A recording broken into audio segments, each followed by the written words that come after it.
আমাদের আজকের বিষয় তাপ সঞ্চালন বা ট্রান্সমিশন অফ হিট।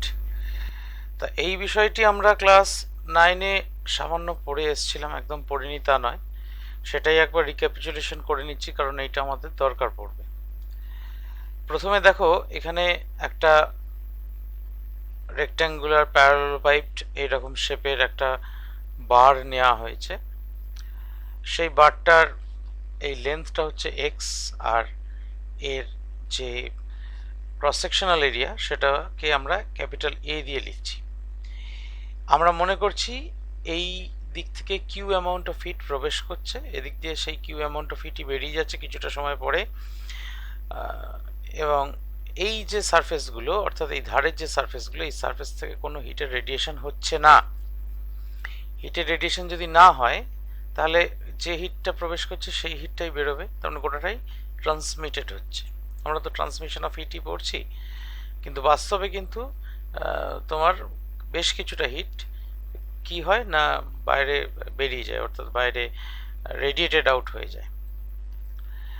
আরও যে জিনিসগুলো ধরে নিচ্ছি সেটা হচ্ছে এই প্রান্তটা লেফট এন্ডটা তার টেম্পারেচার হচ্ছে θ1, আর রাইট এন্ডটা তার টেম্পারেচার হচ্ছে θ2, এবং অবভিয়াসলি θ1 গ্রেটার দেন θ2, তাই জন্যেই বাঁ দিক থেকে ডান দিকে হিটের ট্রান্সমিশন হচ্ছে, উল্টোটা নয়। এবং আমরা অলরেডি পড়ে এসছি নিচু ক্লাসে কি কি না, এই যে কিউটা, এই কিউটা এর সঙ্গে ডাইরেক্টলি প্রপোর্শনাল হয়, অর্থাৎ এই এরিয়া অফ ক্রস সেকশন যত বেশি হয় তত বেশি হিট এক ধার থেকে আরেক ধারে যায়।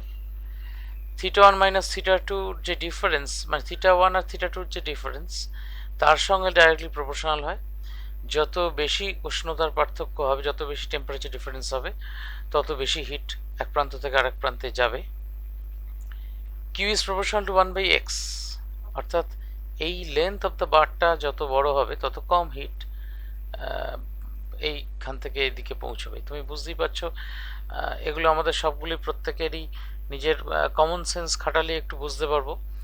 যে যেমন ধরো Q is proportional to 1/x, আমি একটা ছোট্ট চামচ যদি আগুনে ধরি তাহলে অল্প মিনিট দুয়েক বাদেই চামচটা গোটাটাই এত গরম হয়ে যাবে যে আমি ধরে রাখতে পারবো না। কিন্তু সেখানে আমি যদি একটা খুন্তি ধরি, খুন্তিটার লেন্থটা বেশি হয়, তাহলে খুন্তির এক প্রান্তটা অনেকক্ষণ আগুনে ধরে রাখা সত্ত্বেও কিন্তু আমার হাতে অতটা গরম আসবে না, অতটা গরম লাগবে না। তাহলে এই এক্স অর্থাৎ এই লেন্থটা যত বেশি হবে, এই বেধটা, এখানে এটা বেধ বা থিকনেস অফ দ্য বার বলা হয়, তত তোমার কম পরিমাণ হিট এই লেফট এন্ড থেকে রাইট হ্যান্ডে পৌঁছবে। θ1 মাইনাস θ2 যত বেশি হবে তত বেশি হিট পৌঁছবে। কেন না, আমরা সাধারণভাবে কি দেখি না, কোনো গরম জিনিসে হাত দিলে ছাঁকা লাগে বেশি, ঠান্ডা জিনিসে মানে অপেক্ষাকৃত ঠান্ডা জিনিসে তুমি একটা 40°C টেম্পারেচারে রাখা বডিকে টাচ করলে যতটা তোমার গরম লাগলো, 60°C রাখা বডিকে টাচ করলে বেশি গরম লাগবে। কেন না, তোমার বডি টেম্পারেচার যদি 37°C হয়, তাহলে বডিটার যখন টেম্পারেচার 40°C, তখন তোমার শরীরের সঙ্গে বডিটার টেম্পারেচার ডিফারেন্স মোটে 3°C। সামান্য পরিমাণ হিট তোমার শরীরে প্রবেশ করলো, তোমার গরম লাগলো কিন্তু বিশেষ লাগলো না।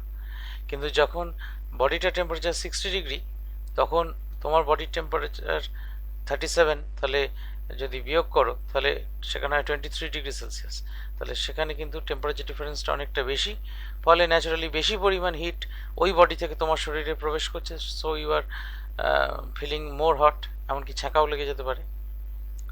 তা এই জিনিসগুলো আমরা খুব সহজেই বুঝতে পারি। টাইম, অর্থাৎ তুমি একটা লোহার রডকে আগুনে ধরে রেখেছো, তুমি কি বলে অল্পক্ষণ রাখলে অপর প্রান্তটা হাতে করে ধরে রাখতে পারবে, কিন্তু যদি অনেকক্ষণ প্রায় আধ ঘন্টা ধরে ওই লোহার রডটাকে আগুনের মধ্যে একটা প্রান্ত গুঁজে রাখো, তুমি দেখবে মিনিট 15 বাদে আর গোটা রডটাই এতটা গরম হয়ে গেছে তুমি আর ধরে রাখতে পারছো না। তা এই টাইমের সঙ্গেও প্রপোর্শনাল কিউ, অর্থাৎ টাইম যত বাড়বে তত বেশি পরিমাণ হিট এ প্রান্ত থেকে এ প্রান্তে যাবে। এবং আমার একটা খুব অবজারভেশন আছে আর কি, সেটা হচ্ছে দেখবে তোমরাও নিশ্চয়ই লক্ষ্য করেছো যে গরমকালে যখন ওই হয় মানে যখন দিনের বেলা ধরো তোমাদের বাড়ির যে দেওয়ালে সূর্যের আলো পড়ে, তখন কিন্তু তার মানে ওই প্রান্তটা মানে অর্থাৎ দেওয়ালের বাইরের দিকটা খুব গরম হচ্ছে, কিন্তু তা সত্ত্বেও তোমাদের ভিতরে মানে দেওয়ালের ভেতরের দিকটা, ঘরের ভিতর দিকটা, দেওয়ালের গায়ে যদি হাত দাও দেখবে অতটা গরম লাগছে না। গরমটা কখন লাগে? মোটামুটি ওই মানে কতক্ষণ রোদ পাবে ওই দেওয়ালটা? না বেলা 12টা অবধি। বেলা 12টার পর তো আর ওই দেওয়ালে রোদ পড়ার কথা নয়।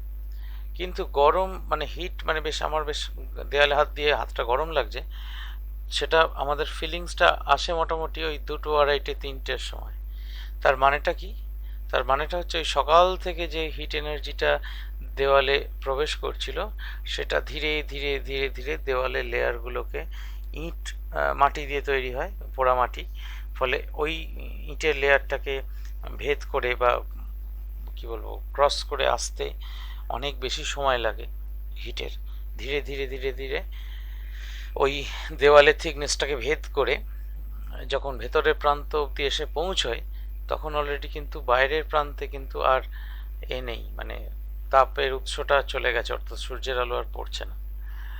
তা ন্যাচারালি তখনও কিন্তু আমরা তখন গরমটা পাই, অর্থাৎ টাইম যত যাবে তত গরমটা আস্তে আস্তে মানে হিট এনার্জিটা বাইরে থেকে ভেতরে প্রবেশ করবে। তা এই সবগুলোই প্রপোর্শনাল, আর এইটা একমাত্র ইনভার্সলি প্রপোর্শনাল, এই যে কিউ প্রপোর্শনাল টু 1/x।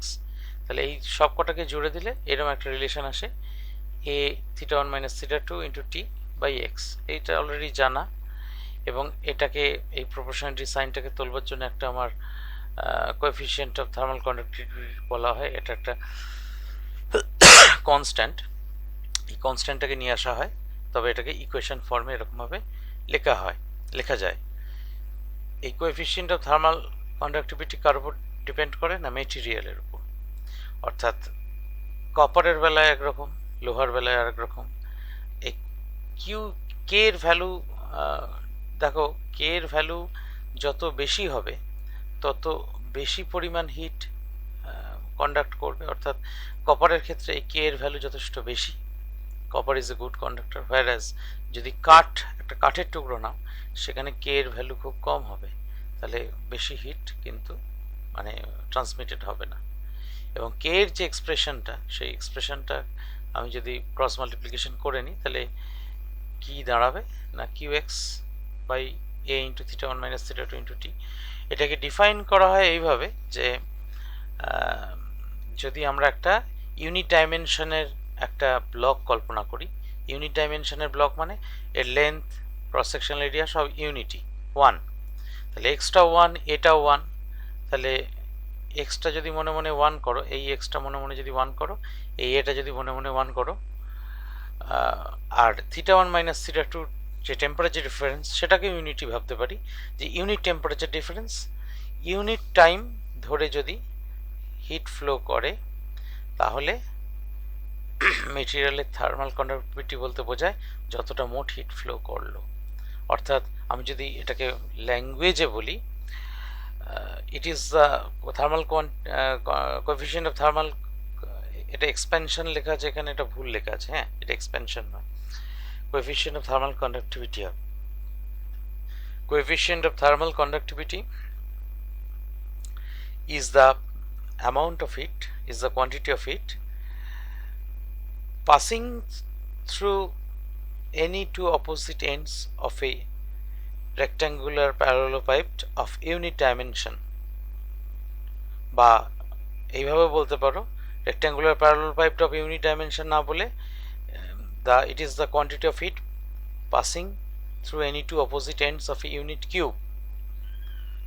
মানে ইউনিট কিউব মানে হচ্ছে যে কিউবের যে ঘনকের সাইডের লেন্থ হচ্ছে 1 ইউনিটি, সেই রকম ঘনককে বা সেই রকম কিউবকে আমরা ইউনিট কিউব বলি। তো it is the quantity of heat passing through any two opposite faces of a unit cube having temperature difference unity between the two ends in 1 second বা ইন ইউনিট টাইম।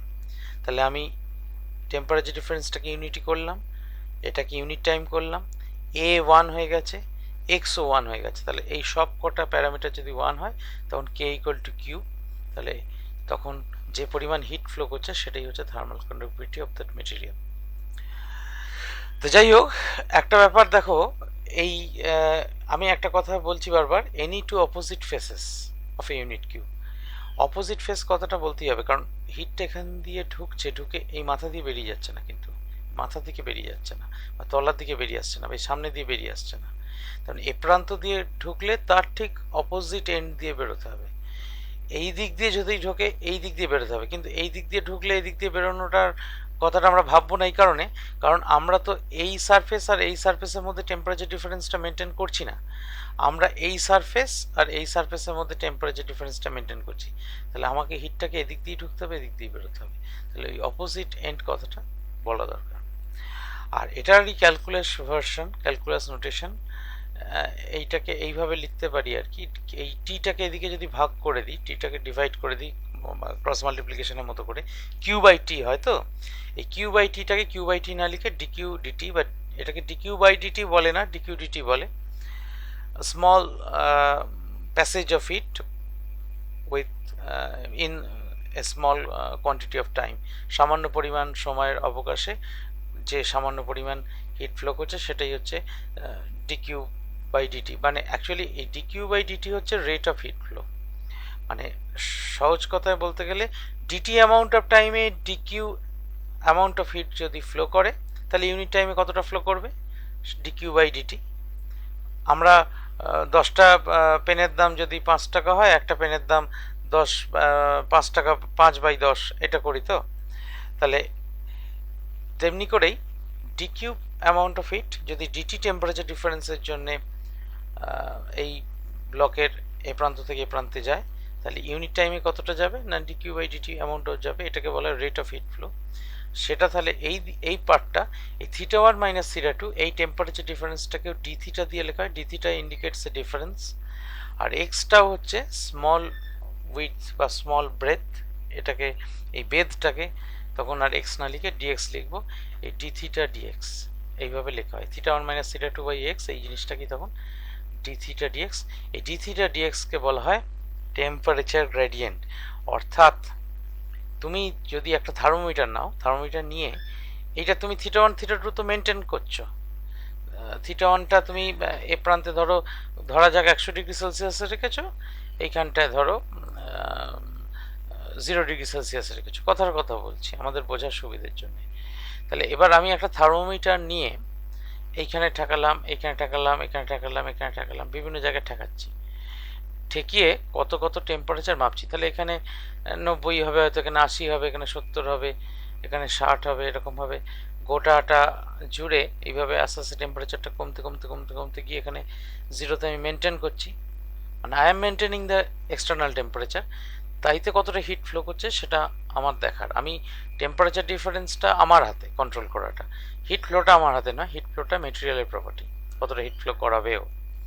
তা এই temperature gradient দুরকম হতে পারে, কীরকম না, linear হতে পারে, নন লিনিয়ারও হতে পারে।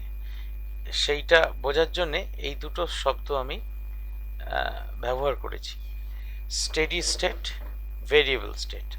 না, what is steady state? Steady state মানে দেখবে খুব ভালো করে যে এটা আমাদের খুব একটা নিজেদের চিন্তাভাবনার মধ্যে আমরা ভাবলেই বুঝতে পারবো, যে ধরা যাক তুমি একটা লোহার রডকে ফুটন্ত জলের মধ্যে এক প্রান্ত ডুবিয়ে দিয়েছো, আর একটা প্রান্ত এমনি পরিবেশের মধ্যে আছে। এবার তার মানে তো ফুটন্ত জলের মধ্যে ডুবিয়ে দিয়েছো মানে জলটা টেম্পারেচারটা 100 ডিগ্রি সেলসিয়াসে মেনটেন করছো তুমি, আর বাইরের যে এটা মানে মানে বাইরে যে প্রান্তটা আছে সেই প্রান্তটা টেম্পারেচারটা প্রথমে মানে during the starting of the experiment সেটা ধরো বাইরের টেম্পারেচার যদি 25 ডিগ্রি সেলসিয়াস হয়, ঘরের তাপমাত্রা তাই 25 ডিগ্রি সেলসিয়াস। এইবার বেশ খানিক্ষণ মানে যত সময় কাটছে আস্তে আস্তে যে এন্ডটা জলের মধ্যে ডুবিয়েছো সেটা তো 100তেই আছে, আর যে এন্ডটা তুমি পরিবেশে ফাঁকা জায়গায় রেখেছো সেই এন্ডের টেম্পারেচারটা ধীরে ধীরে বাড়বেই, কারণ বুঝতেই পারছো রডটা আস্তে আস্তে গরম হবে। এই গরম হতে হতে হতে হতে ধরো 25 থেকে বেড়ে 50, 60, 70 এভাবে বাড়তে বাড়তে দেখা গেল 80°C পর, আমি এখানে যেহেতু 80°C লিখেছি সেই জন্য 80°C বলছি মুখে, এটা 80°C হতেই হবে এমন নয়, 82ও হতে পারে, 81ও হতে পারে, আরও বেশি হতে পারে, 85ও হতে পারে। আমি এটা জাস্ট ফর আওয়ার এক্সপ্লেনেশন আমি ধরে নিচ্ছি 80°C গিয়ে দেখা গেল যে রডের টেম্পারেচার আর বাড়ছে না। তুমি ধরো ওই অবস্থায় হয়তো 12 ঘন্টা রেখে দিয়েছো, অর্থাৎ লেফট এন্ড মানে এই এন্ডটাকে তুমি 100°C ডুবিয়ে রেখেছো ফুটন্ত জলের মধ্যে 12 ঘন্টা ধরে, মানে ঘরের তাপমাত্রা 12 ঘন্টা ধরেই 25°C আছে, ধরো ঘরের তাপমাত্রাও কমা বাড়া করছে না কিছু, আমরা ধরে নিচ্ছি এগুলো। এই অবস্থায় এই এন্ডটা 80°C পৌঁছাবার পর আর কিন্তু টেম্পারেচার বাড়ছে না। প্রথমে কিন্তু বাড়ছিল, যতক্ষণ বাড়ছিল তখন আমরা বলবো এই রডটা ভেরিয়েবল স্টেটে আছে। আর যখন স্টেডি হয়ে গেল, এই 80°C স্টেডি হয়ে গেল, তখন আমরা বলবো যে the rod has attained a steady state. Now what is the basic difference? Actually কি হচ্ছে? এই প্রথমে টেম্পারেচার বাড়ছিল, 80 পর আর বাড়লো না, এটা একটা মেটাল রড নিয়েছি বলছি, এরকম কেন হচ্ছে না? ব্যাপারটা একটু বোঝার চেষ্টা করি।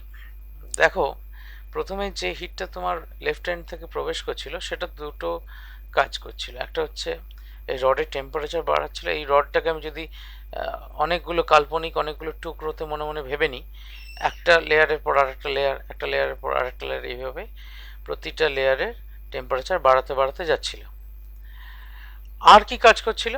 আর কিছুটা পরিমাণ হিট এই এতে আর কি সারফেস দিয়ে বাইরে রেডিয়েটেড হয়ে যাচ্ছিল, মানে বাংলায় বলা হয় বিকিরিত হয়ে যাচ্ছিল। তাহলে ন্যাচারালি বিকিরিত হয়ে যাচ্ছিল যেটা, সেটা নিশ্চয়ই সবটা নয়, তাহলে টেম্পারেচার বাড়তো না, এখানে 25°C হয়েই থেকে যেত। তার মানে এইখান দিয়ে লেফট হ্যান্ড দিয়ে যে হিটটা ঢুকলো সেটা দুটো কাজ করলো। একটা হচ্ছে এই রডের টেম্পারেচারটা বাড়াতে বাড়াতে গেল, আর কিছুটা হিট এই পরিবেশে এনভায়রনমেন্টে রেডিয়েটেড হয়ে গেল। যেরকম ধরো একটা লোহার রডকে আমরা তোমার অনেকক্ষণ যদি আগুনে রেখে দিই একটা প্রান্ত, সেই লোহার রডটা যদি না ছুঁইও তার কাছে যদি হাত নিয়ে যাই, আমরা একটা হিট বা একটা উষ্ণতা অনুভব করি, একটা গরম ভাব বোধ করি। সেই ভাবটা কেন আসে না? Because the rod is constantly radiating heat, সেই হিটটাই আমরা ফিল করতে পারি। তা যাই হোক, কিন্তু এই রেডিয়েশনের একটা অদ্ভুত প্রপার্টি হচ্ছে, যখন এই রডের টেম্পারেচার পরিবেশের সঙ্গে সমান ছিল তখন rate of radiation was very low. তখন কিন্তু rate of radiation was very low, অর্থাৎ রেট অফ রেডিয়েশন কার উপর ডিপেন্ড করে না, পরিবেশের সঙ্গে টেম্পারেচার ডিফারেন্স যত বাড়বে, যত বেশি হবে, তত বেশি রেডিয়েট করবে। এটা এক্সপেরিমেন্ট করেও দেখতে পারবে। আমি একটা তোমাদের একটা বলছি, একটা পলিসি বলছি। এই সামনে শীতকাল আসছে, একটা কাজ করতে পারো। সেটা হচ্ছে তুমি একটা কাজ করবে যে চান করবার জন্য ধরো জল গরম করবে একটুখানি। কীরমভাবে করবে না, ধরো তুমি একটা ডেকচি বা একটা হাঁড়িতে জল গরম করে বালতির জলে তুমি মেশাবে, মিশিয়ে চান করবে। এটা হয়তো অনেকেই করে, আমরা অনেকেই করি বাড়িতে। তা এইটা যখন করা হয় দুটো কাজ করতে পারি। এক হচ্ছে আমি গরম জলটা নিয়ে গিয়ে ঠান্ডা জলে মিশিয়ে দিলাম, মিশিয়ে দেবার পর আমি 10 মিনিট অপেক্ষা করলাম, করে সেই জলটা ছুঁয়ে দেখব। আর আমি গরম জলটা, ফুটন্ত গরম জল, দুটো ক্ষেত্রেই ফুটন্ত গরম জল, আমি ফুটন্ত গরম জলটা হাঁড়ি শুদ্ধ প্রথমে রেখে দিলাম আলাদা করে উনুন থেকে নামিয়ে। আর বালতির জল তো যেরকম আছে একই পরিমাণ বালতির জল, আধ বালতি ধরো বালতির জল আলাদা করে রেখে দিলাম। এই অবস্থায় আমি দুটোকে মেশালাম না, এই অবস্থায় 10 মিনিট হয়ে গেল। এইবার আমি গরম জলটা, তার টেম্পারেচারটা অবভিয়াসলি কমবে, কত কমেছে আমার দেখার দরকার নেই, আমি ওই ঠান্ডা জলের মধ্যে মিশিয়ে দিলাম। সেই অবস্থায় মিক্সচারটা তৈরি করলাম। অর্থাৎ প্রথম ক্ষেত্রে গরম অবস্থাতে 100°C থাকা অবস্থাতেই আমি ঠান্ডা জলে গরম জলটা মিশিয়েছিলাম, দিয়ে 10 মিনিট অপেক্ষা করেছিলাম। আর দ্বিতীয় ক্ষেত্রে কি করলাম, ফোটাবার পর 100°C পৌঁছাবার পর আলাদা করে আমি ওই গরম জলটা রেখে দিলাম, আর ঠান্ডা জল বালতি যেমন আছে রইল। 10 মিনিট অপেক্ষা করার পর গরম জলটা কিছুটা ঠান্ডা হয়ে যাবে নিশ্চয়ই, সেই অবস্থায় আমি মেশালাম, মিশিয়ে তারপর আমি মিক্সচার দুটো টেম্পারেচারটা হাতে করে ফিল করব, আমার থার্মোমিটার দরকার নেই। ওই আগের বালতিটার ক্ষেত্রে ফিল করব, আগের কেসটার ক্ষেত্রে, আর ওই পরের কেসটার ক্ষেত্রে। দেখবে যে গরম জলটা ফুটন্ত অবস্থায় বালতিতে যখন ঠান্ডা জলের সঙ্গে ঢেলে দিয়েছিলে, দেবার পর 10 মিনিট অপেক্ষা করার পর বালতির জলে হাত ঠেকিয়েছিলে, যতটা গরম লেগেছিল, আর যখন ফুটন্ত জলটা আলাদা করে রেখে দিলে 10 মিনিট অপেক্ষা করলে তারপর মেশালে, তারপর বালতির জলে হাত দিয়ে দেখবে দ্বিতীয় ক্ষেত্রে জলের টেম্পারেচার অনেক কম লাগছে, জলটা অতটা গরম লাগছে না। কেন? উত্তরটা স্বাভাবিকভাবে প্রশ্ন আসবে যে কেন এরকম ঘটছে না। ভাবো ভালো করে। প্রথমে তুমি করেছিলে কি, প্রথমে 100°C যে জলটা ছিল সেই জলটা ঠান্ডা জলে মিশিয়ে দিয়েছিলে। আমি ধরে নিচ্ছি মিক্সচারটার টেম্পারেচারটা হয়তো 50°C গিয়ে দাঁড়ালো, 50°C গিয়ে। এই 50°C গিয়ে দাঁড়ানোর ফলে পরিবেশের উষ্ণতা কত না, ধরা যাক শীতকাল বলছি 20°C। তাহলে এই 50°C বালতির গরম জল আর পরিবেশের উষ্ণতা 20°C, তাহলে টেম্পারেচার ডিফারেন্স হচ্ছে 30°C। তাহলে তার জন্য এক ধরনের রেডিয়েশন হবে এই টেম্পারেচার ডিফারেন্সের জন্য। আবার দ্বিতীয় ক্ষেত্রে তুমি গরম জলটা আগে রেখে দিয়েছিলে, 10 মিনিট অপেক্ষা করেছিলে, তারপর ঢেলে মিশিয়েছ। তুমি যখন 10 মিনিট রেখে দিয়েছো ওই গরম জলটা, সেই গরম জলটার টেম্পারেচারটা 100°C থেকে কমে হয়তো 60°C হয়ে গেছে। কেন না, তার কারণ হচ্ছে ওই 10 মিনিটের মধ্যেই, এবং তুমি তার মানে মেশাচ্ছ একটা 60°C উষ্ণতার জল আর ওই ঠান্ডা জলটা 20°C, আর আগের বার মিশিয়েছিলে 100° আর 20°। দ্বিতীয় ক্ষেত্রে যেটা তুমি 60°C জল আর ওই ঠান্ডা জলটা মেশালে, তখন কি হলো, তখন টেম্পারেচারটা অনেক কম হলো। কেন কম হলো না, ওটা অতটা কমে গেল কেন না, যখন তুমি ওই 100°C ফুটন্ত জলটা এমনি রেখে দিয়েছিলে 10 মিনিট, তখন পরিবেশের সঙ্গে মানে এনভায়রনমেন্টের সঙ্গে টেম্পারেচার ডিফারেন্স কত ছিল না, এনভায়রনমেন্টের টেম্পারেচার বলেছি 20°C, আর ফুটন্ত জলের টেম্পারেচার 100°C। তাহলে 80°C টেম্পারেচার ডিফারেন্স ছিল। তাহলে rate of radiation of heat in the second case অনেক বেশি ছিল। তার মানে ও অনেক বেশি তাপ হারিয়েছে, অনেক বেশি তাপ হারানোর ফলে ও কিন্তু আর মানে অতটা গরম থাকতে পারেনি, ঠান্ডা হয়ে গেছে। বুঝতে পারা গেল এক্সপেরিমেন্টটা? মানে আমি সিমুলেটেড এক্সপেরিমেন্ট বললাম, কেন এরকম হলো এক্সপ্লেনেশনটা বুঝতে পেরেছো? হ্যাঁ স্যার। বেশ, এই যে rate of radiation increases with the increase of temperature difference with the environment, এটা তাই জন্য লিখে দিয়েছিলাম। এবার নিশ্চয়ই ক্লিয়ার স্টেডি স্টেট আর ভেরিয়েবল স্টেট। নেক্সট টপিক কি আছে, কম্পোজিট বার। কম্পোজিট বার মানে হচ্ছে ধরো দুটো বার আছে এইভাবে জোড়া, তোমাকে এই মাঝের টেম্পারেচার কত এটা বার করতে বলতে পারে। এরকম যদি দুটো বার, দুটোর বদলে 4টে বারও হতে পারে, পরপর লাগানো আছে, সিরিজ কম্বিনেশন, অর্থাৎ পরপর যেরকম সেই রেজিস্ট্যান্সের সিরিজ কম্বিনেশন হয় সেইভাবে লাগানো আছে। দেখো এই হিটটা যেটা ঢুকছে সেটাই এইটার মধ্যে দিয়ে যাচ্ছে, এইটা পেরিয়ে যাবার পর আবার সেই একই হিট এ পাশ দিয়ে যাচ্ছে, দিয়ে এদিক দিয়ে বেরোচ্ছে। এই হিসেবগুলো করবার সময় আমরা ধরে নিচ্ছি এই সমস্ত দিকে কোনো রেডিয়েশন লস নেই। এইটার লেন্থ হচ্ছে x1, এটা লেন্থ হচ্ছে x2। এইবার আমাদের এই প্রান্ত দুটোর টেম্পারেচার ডিফারেন্স হচ্ছে θ1 আর θ2, obviously theta one is greater than theta two, আর মাঝে ইন্টারমিডিয়েট টেম্পারেচারটা মোটামুটি থিটা ধরে নিয়েছি, এদের মাঝখানে যে জাংশন টেম্পারেচারটা হচ্ছে থিটা। তো আমরা এবার তাহলে কি লিখতে পারি না, কিউ বাই টি একবারে লিখছি, অর্থাৎ আমাদের ফর্মুলার, অর্থাৎ এই ফর্মুলাটাকে ইউজ করছি, অর্থাৎ এই কিউ, এই টিটাকে এপাশে যদি ডিভাইড করে দিই তাহলে Q by T equal to K A theta one minus theta two by x, এই ফর্মুলাটাকে ইউজ করছি। তাহলে Q by T equal to, এখানে এইটুকুর জন্যে আমি কেবলমাত্র এইটুকুর জন্য হিসেব করছি, কে ওয়ান ইন্টু এ, এর ক্রস সেকশনাল এরিয়া হচ্ছে এ ধরে নেওয়া হয়েছে, এইটুকু টেম্পারেচার ডিফারেন্স করতো, থিটা ওয়ান অবভিয়াসলি বড় নিশ্চয়ই থিটার থেকে, তাই জন্যই হিট লেফট সাইড থেকে রাইট সাইডে যাচ্ছে, theta one minus theta by x one.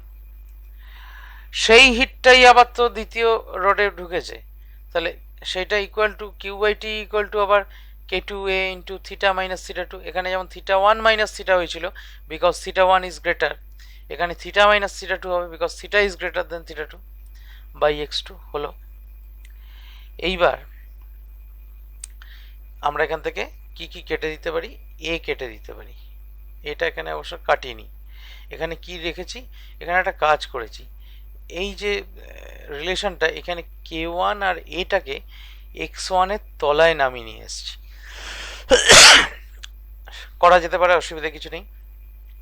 এই যে কে ওয়ান ইন্টু এ, এই ফ্যাক্টরটাকে আমি তো এক্স ওয়ান বাই বলেও তো লিখতে পারি, তাই বলে লিখেছি, দেখো x one by K one into A, উপরে তাহলে কি রইল, শুধুমাত্র থিটা ওয়ান মাইনাস থিটা, এদিকটাও তাই করেছি, থিটা মাইনাস থিটা টু, আর এক্স টুর তলায় নামিয়ে এনেছি কে টু ইন্টু এ কে, তাই এনেছি। এইবার অ্যাডেন্ডো শিখেছিলে মাধ্যমিকে, যে A by B equal to C by D equal to A plus C by B plus D, এটা তো আমরা শিখেছি অ্যাডেন্ডো, সেই অ্যাডেন্ডোটা চালাবো ইকুয়াল টু দিয়ে, তাহলে মাথাটা পুরো যোগ, তলাটা পুরো যোগ, তো উপরটা নিউমারেটরটাকে অ্যাড করলে কি হয়, theta one minus theta plus theta minus theta two, theta cancels out, আর তলায় one by K one into x one by A plus one by K two into x two by A, তাহলে এটা common নিতে পারি, one by A common নেওয়া হলো, one by A common নিলে কি পড়ে থাকে, এক্স ওয়ান এখানে দেখিয়ে দিয়েছিলাম, A by B equal to C by D equal to A plus C by B plus D, তাহলে theta one minus theta two into one by A common নিলে x one by K one plus x two by K two. ঠিক যেভাবে equivalent resistance বার করে, আমি এই দুটো রডের বদলে একটি রড ব্যবহার করব যার টোটাল লেন্থ হচ্ছে x one plus x two, অর্থাৎ এই টোটালটা, তার থার্মাল কন্ডাক্টিভিটি ধরে নিচ্ছি কে, আমি তার দুই প্রান্তে টেম্পারেচার ডিফারেন্স রেখেছি theta one minus theta two, Q amount of হিটই পাঠাচ্ছি, যদি এই মেটেরিয়ালটা একই পরিমাণ হিট ট্রান্সফার করতে পারে তাহলে এই মেটেরিয়ালটাকে বা এই রডটাকে আমি এই রডের কম্বিনেশনের ইকুইভ্যালেন্ট বলে ভাবতে পারবো। তাহলে সেই ক্ষেত্রে কি রিলেশন লিখতে পারবো, Q by theta, theta one minus theta two into one by A, কারণ ক্রস সেকশনাল এরিয়াটা এই আছে, into one by A into, আমার ফর্মুলায় কি ছিল, ফর্মুলায় ছিল এক্স ওয়ান বাই এ ছিল, এক্স টু বাই এ ছিল তলায়, তাহলে এখানে এক্স ওয়ান বাই এক্স টুর বদলে গোটা লেন্থটা হবে, অর্থাৎ x one plus x two by K, তাই দাঁড়ালো। এবার আমার এইটা ইকুয়েশন ওয়ান, এটা ইকুয়েশন টু, এই ইকুয়েশন ওয়ান আর ইকুয়েশন টুকে যদি আমি ইকুয়েট করি, কম্পেয়ার করি, অ্যাকচুয়ালি দেখো এই ইকুয়েশন ওয়ানটা আরম্ভ হয়েছিল কোথায়, কিউ বাই টি থেকে, এখানে আর কিউ বাই টিটা লিখিনি, তাহলে এর দুদিকেই বাঁদিকে কিউ বাই টি আছে, তাহলে এখানে theta one minus theta two, এখানেও theta one minus theta two, তাহলে theta one minus theta two কেটে গেল, ওয়ান বাই এ কেটে গেল, তাহলে one by x one by K one plus x two by K two equal to x one plus x two by K, তাহলে এটাকে reciprocate করে দাও, reciprocate করে দিলে গোটা জিনিসটা x one by K one plus x two by K two equal to x one plus x two by K, অর্থাৎ n number of composite rods যদি থাকে, এরকম দুটো কেবলমাত্র না থেকে যদি এন সংখ্যক থাকে, তাহলে এই রিলেশনটাই এক্সটেন্ড করতে পারি কিভাবে না, আমি আগে ডান পাশটা লিখেছি, দেখো এক্স ওয়ান প্লাস এক্স টুর জায়গায় x one plus x two plus dot dot dot x n এতগুলো বাই কে ইকুয়াল টু, তাহলে x one by K one plus x two by K two plus dot dot dot xn by kn। তাহলে এটা হচ্ছে series কম্বিনেশনের আমার composite রডের জন্য formula. Clear? কোথাও প্রশ্ন আছে?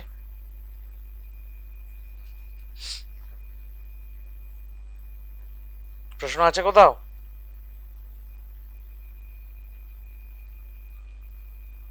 প্যারালাল কানেকশন, প্যারালাল কানেকশনে ঠিক আছে। প্যারালাল কানেকশনের ক্ষেত্রে দুটো রড এইভাবে গায়ে গায়ে লাগানো, মুখোমুখি নয়। এখানে দেখো এরিয়া অফ ক্রস সেকশনটা কিন্তু আলাদা নিয়েছে, এটা A1 এটা A2, কিন্তু দুটো লেন্থ সেম। এবং বুঝতেই পারছো এই টোটাল অ্যামাউন্ট অফ হিটটা কিউ ঢুকছে বটে, কিন্তু এটাতে Q1 ঢুকছে, আলাদা ঢুকবে ন্যাচারালি, সারফেস এরিয়াটা আলাদা পাচ্ছে বলে। এটাতে Q2 ঢুকছে। এবার Q1 plus Q2 equal to Q, তাতে কিছু অসুবিধা নেই, এনার্জি কনজারভেশন প্রিন্সিপাল নাহলে হোল্ড করবে না। এ প্রান্তটা θ1, এ প্রান্তটা θ2। এইবার আমি আলাদা আলাদা করে লিখি, তাহলে Q1 বাই টি, টিটা Q1 বাই টি তাহলে কত হবে না K1 into A1 into θ1 minus θ2 by x, আপত্তি নেই। আর Q2 বেলাতে K2 A2 into θ1 minus θ2 by x. তাহলে Q বাই টি অর্থাৎ টোটাল হিটটা, তাহলে Q1 by T plus Q2 by T equal to, তাহলে θ1 মাইনাস θ2 বাই এক্সটাকে যদি কমন নিই তাহলে পড়ে রইল কি K1 A1 plus K2 A2। এই যে K1 A1 আর এদিকে হচ্ছে K2 A2, এ দুটোই পড়ে থাকে।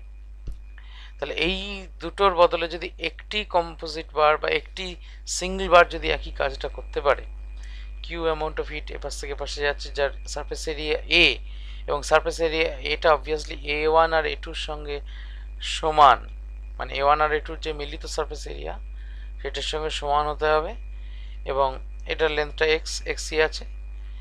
এই অবস্থায় তাহলে লিখতে পারি Q by T equal to K A θ1 minus θ2 by x, এটা ইকুয়েশন 2।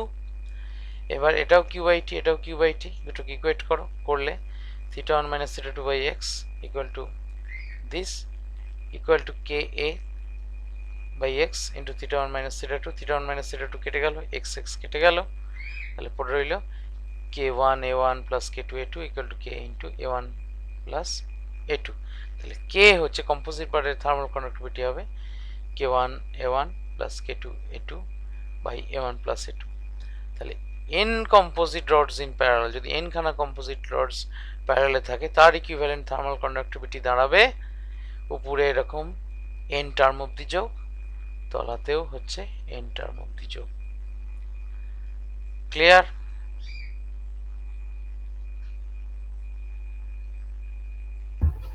হ্যাঁ স্যার। আচ্ছা, এরপর একটা জিনিস শিখবো আজকে, সেটা হচ্ছে বরফের স্তরের মধ্যে দিয়ে হিট কিভাবে যায়। এখানে একটুখানি ক্যালকুলাসের প্রয়োগ আছে, যদিও তোমরা ক্যালকুলাস অতটা এখন হয়তো শেখোনি, কিন্তু এই ট্রিটমেন্টটা ক্যালকুলাস ছাড়া করা যাবে না, because it is a continuous variable case.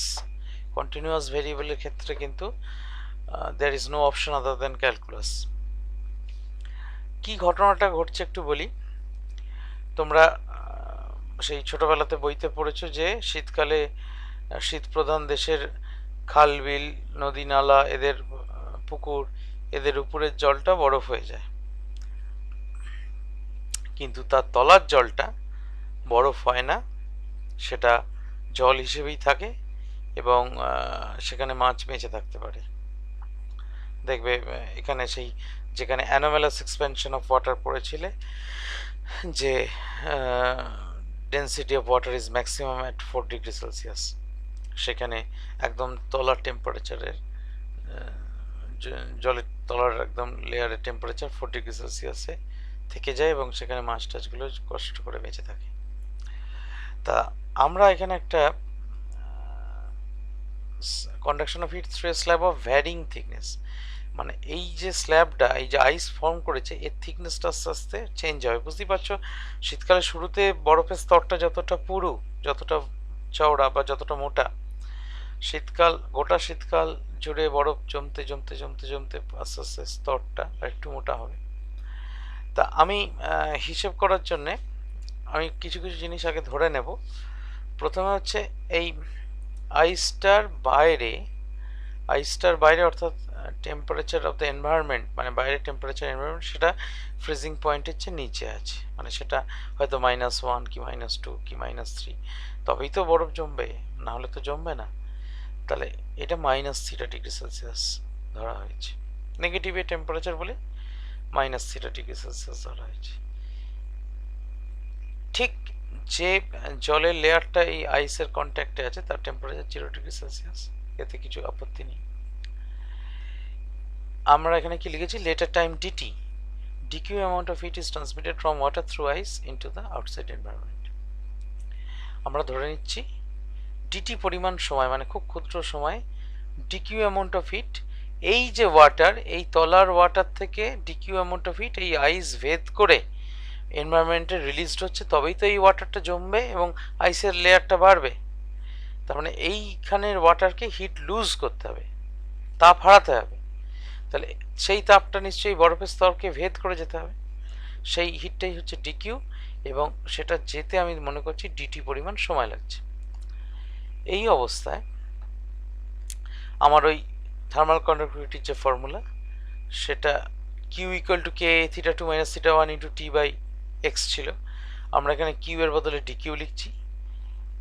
কে এ, এই বরফটার, ধরো এটা যদি পুকুর হয় তাহলে পুকুরের টোটাল এরিয়া অফ দ্য আইস, সেটা এ লিখছি। কে হচ্ছে আইসের থার্মাল কন্ডাক্টিভিটি, আর টেম্পারেচার ডিফারেন্স, তা এখানে তো 0°C হচ্ছে হায়ার টেম্পারেচার, বাইরে তো আরও লোয়ার টেম্পারেচার, তাহলে 0 minus of -θ into dt. Dt হচ্ছে যে টাইম ধরে হিটটা যাচ্ছে, সামান্য অল্প পরিমাণ ক্ষুদ্র সময় ডিটি, আর এই বরফের স্তরের থিকনেসটা হচ্ছে এক্স। তাহলে আমি এটাকে যদি ব্র্যাকেট ফ্র্যাকেট তুলে দিই, তাহলে 0 মাইনাস মাইনাস মানে প্লাস, মানে থিটা শুধু K A theta by x into dt, এটা আমার একটা এক্সপ্রেশন পেলাম। এরপর আমাকে এখানে বরফ জমতে গেলে 0°C জল আছে, কি দরকার বলো তো, বরফ, জলকে বরফে হতে গেলে কতটা হিট ছাড়তে হয় জানা আছে তো? কি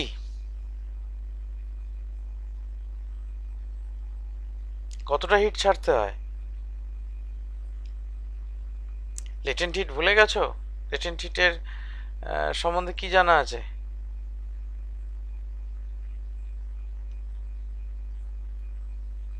সুমন? এক্সাক্ট ভ্যালুটা ঠিক মনে নেই। এক্সাক্ট ভ্যালু দরকার নেই, লেটেন্ট হিট কাকে বলে? ওই তো, যে হিটটার জন্য কোনো কিছু যে স্টেট সেটার পরিবর্তন হয় কিন্তু তার টেম্পারেচারের কোনো পরিবর্তন হয় না।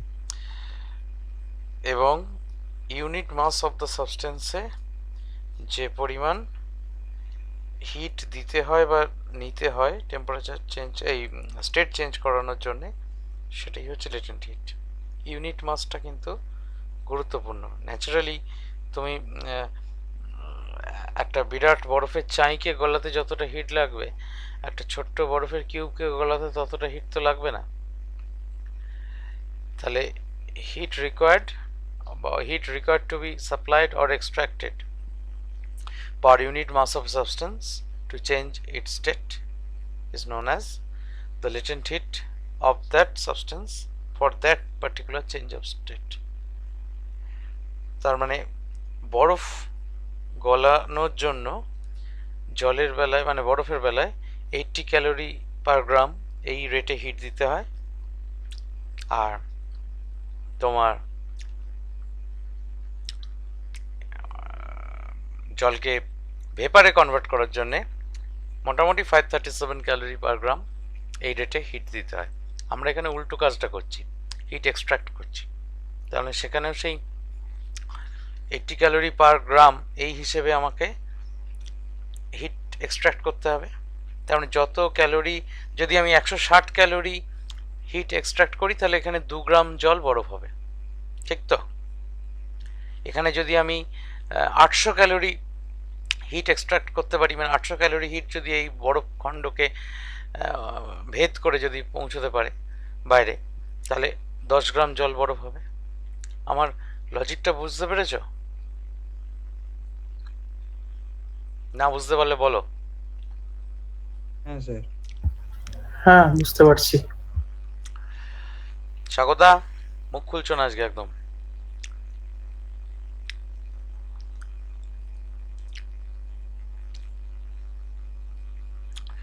বেশ,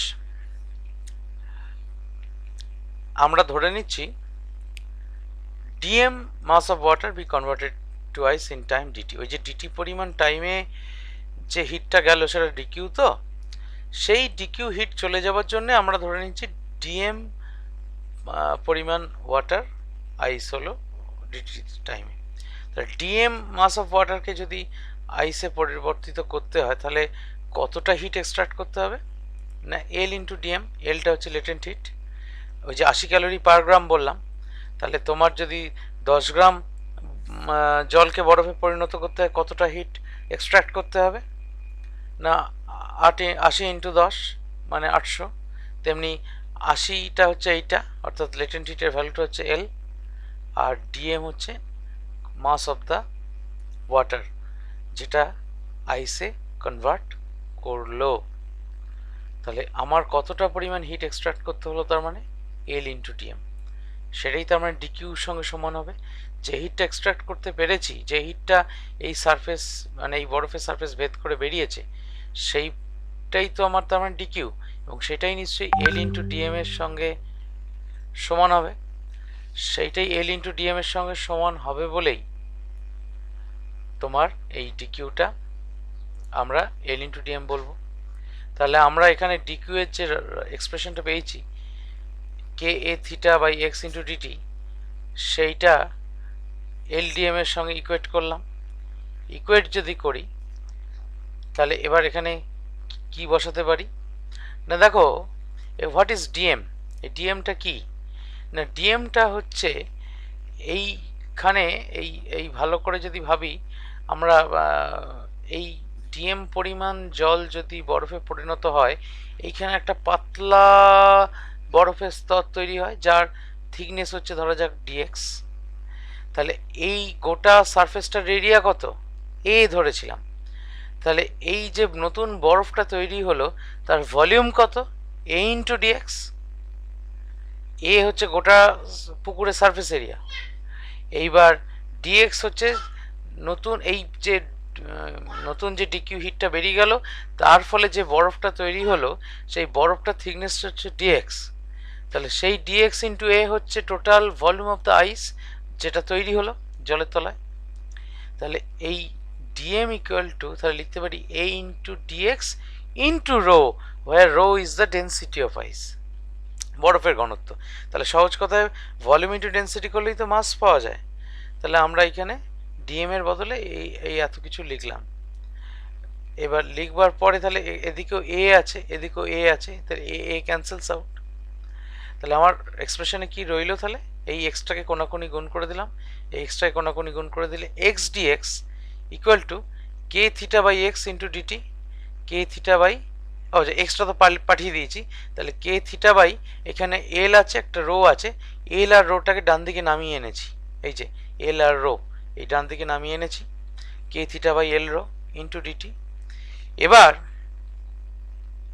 এই যে আমরা পুকুরের সারফেস এরিয়াটাকে এ ধরেছি, থিকনেসটা ডিএক্স পরিমাণ বেড়েছে, তাহলে তার ভলিউমটা হচ্ছে এই এডিএক্স। এটা এখানে ছবি এঁকে দেখানো হয়েছে, এই যে ভলিউম অফ আইস হচ্ছে এ এক্স আর মাস অফ আইস হচ্ছে এ এক্স ইন্টু রো, অর্থাৎ প্রথমেই যে পরিমাণ এইখানে বরফটা জমে আছে সেইটা থিকনেসটা তো এক্স ধরেছিলাম, এই যে এক্স। তাহলে এই যে এক্স পরিমাণ বরফ জমে আছে তার সারফেস এরিয়া হচ্ছে এ, তাহলে প্রথমে যে যতটা বরফ জমেছিল তার মাস কত হবে, এ ইন্টু এক্স হচ্ছে ভলিউম, আর ইন্টু রো করলে টোটাল কোয়ান্টিটি অফ আইস যেটা অলরেডি আগে থেকে জমেছিল। এবার এটাকে আমায় এই ডিফারেন্সিয়াল ফর্মটাকে মানে নর্মাল ফর্মে অ্যালজেব্রিক ফর্মে নিয়ে যেতে গেলে we have to integrate it. Integration শেখনি, আপাতত হয় বলে জেনে নাও, আর মানে তাছাড়া কিছু বলার নেই। এক্স ডিএক্স এর ইন্টিগ্রেশন করলে এক্স স্কোয়ার বাই 2 হয়, এটা ফর্মুলা, শিখে যাবে, এটা নিয়ে খুব ভাবার কিছু নেই। আর এইটা হচ্ছে লোয়ার লিমিট, এটা আপার লিমিট, এটাও লোয়ার লিমিট, এটা আপার লিমিট। এটা হচ্ছে ডেফিনিট ইন্টিগ্রালের এরকম চেহারা হয়। আপার লিমিট আর লোয়ার লিমিটের ব্যাপারটা একটু বলে দিই। ধরো প্রথমে এই যে নতুন থিকনেস, এই যে পাতলা একটা থিকনেস ডিএক্স তৈরি হলো, এই থিকনেসটা তো একবারে হয়নি। এই যে এক্স পরিমাণ যে থিকনেসটা তৈরি হয়েছে এই বরফের, এটা তো একবারে হয়নি। একদম প্রথমে এই বরফের লেয়ারের থিকনেস কত ছিল? 0 ছিল। সেটা আস্তে আস্তে বাড়তে বাড়তে এক্স হয়েছে। তাহলে তাই জন্য আমার আপার লিমিট হচ্ছে এক্স, লোয়ার লিমিট 0। আর টাইমের কত টাইমে হয়েছে না টি টাইমে হয়েছে। ধরো আমি ডিটি নিয়ে এতক্ষণ কাজ করছিলাম, এই এক্স পরিমাণ থিকনেস তৈরি করতে টি পরিমাণ যদি সময় লেগে থাকে, তাহলে টাইম যখন কাউন্ট করতে শুরু করছি, টাইমের ভ্যালু কত? 0। টাইম টি কাউন্ট করা যখন শেষ হলো, তখন টাইমের ভ্যালু টি, এবং ডিটির ইন্টিগ্রেশন হচ্ছে শুধু টি। এই যে টি, তার আপার লিমিট হচ্ছে টি, লোয়ার লিমিট হচ্ছে 0। আর এর এক্স ডিএক্স এর ইন্টিগ্রেশন বললাম x²/2 হবে। তার আপার লিমিট হচ্ছে এক্স, লোয়ার লিমিট হচ্ছে 0। তোমরা যদি একটু ভাবতে অসুবিধা হয়, তোমরা এক কাজ করে নিতে পারো। x²/2 ডিফারেন্সিয়েশন শিখেছো হয়তো এতদিনে। x²/2 কে ডেরিভেটিভ করো। x²/2 কে ডেরিভেটিভ করলে কি হয়? বাই 2টাকে বাদ দাও, x² এর ডেরিভেটিভ করলে 2x হয়। তাহলে 2x/2 কাটাকুটি করলে শুধু পড়ে থাকে x। দেখো মিলল। অর্থাৎ এই হ্যাঁ মিলল। এই ফ্যাক্টরটাকে ডিফারেন্সিয়েট করলে আমি যেন এই ফ্যাক্টরটা পাই। তাহলে নিয়ম হচ্ছে, লিমিট বসানোর নিয়ম হচ্ছে, আপার লিমিট প্রথমে বসাতে হয়, মানে ভেরিয়েবলের জায়গায় আপার লিমিট বসাতে হয় প্রথমে, মাইনাস দিয়ে লোয়ার লিমিট বসাতে হয়। তাহলে 0 বসালে তো গোটা টার্মটাই 0 হয়ে যায়, তাই জন্য 0 আর বসাইনি, শুধুমাত্র আপার লিমিটটাই বসানো হয়েছে। তাহলে x²/2 রয়ে গেছে। আর এটার বেলা তো ঠিক একই রকম, সত্যি 0 বসালে গোটাটাই 0 হয়ে যায় বলে আলাদা করে বসিয়ে আর দেখানো হয়নি। এই টি এর জায়গায় টি বসানো হয়েছে, অর্থাৎ k θ × t/l × ρ। তাহলে টাইম t ইকুয়াল টু কি দাঁড়াচ্ছে? l ρ/2 k θ × x²। তোমার এইখানে একটু ফর্মুলা আমি দেখিয়ে দিয়েছিলাম যে এই x⁴n dx, হ্যাঁ, এর ইন্টিগ্রেশন করলে যে a to b লিমিট যদি বসাই, এটা ইন্টিগ্রেশন করলে কি হয়? x⁴n+1/n+1। এই যে x dx এর ইন্টিগ্রেশন, x এর পাওয়ার কত এখানে? 1। তাহলে n এর ভ্যালু কত এখানে? 1। ফর্মুলা হচ্ছে আমায় বলছে n+1, তাহলে 1 + 1 মানে 2, আর তলা তো n+1 মানে 1 + 1 মানে 2, তাহলে x²/2, x²/2। তাহলে এই হচ্ছে আমার t equal to l ρ 2 k θ × x²। এই হচ্ছে টাইম, যে টাইম লেগেছে এই এক্স থিকনেসের বরফ মানে জমবার জন্য। এবং টি ইজ ভেরি হাই, মানে এক্সটা ধরো তুমি যদি মোটা দেখতে চাও, অনেক সময় লাগে জমতে, কারণ বরফ মানে ice is a very bad conductor of heat. আজকে এই অবধি থাক, আমরা উইটম্যান-ফ্রান্স ল পরের দিন আলোচনা করব। এইটা থাক, তারপরে এই জায়গাটা একটু বইতে পড়ো, পড়ে যদি কিছু সমস্যা হয় আমাকে প্রশ্ন করো।